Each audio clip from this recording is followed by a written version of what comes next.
ভয়াবহ দুর্ঘটনা একেবারে টেক অফের কয়েক মিনিটের মধ্যেই হোস্টেলে ঢুকে যায় গোটা একটি বিমান এবং যার জেরে সবারই মৃত্যু হয়েছে, যদি একজন অবিশ্বাস্যভাবে বেঁচে গিয়েছেন তিনি।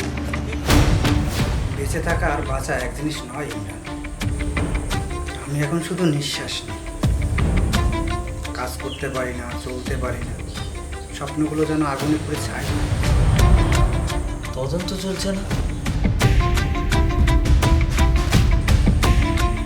খবরে তো বললো টেকনিক্যাল ফল্ট।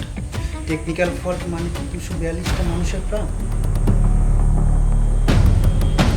একটা প্লেন ভাঙে, মানুষ মরে, কেউ দায় নেয় না।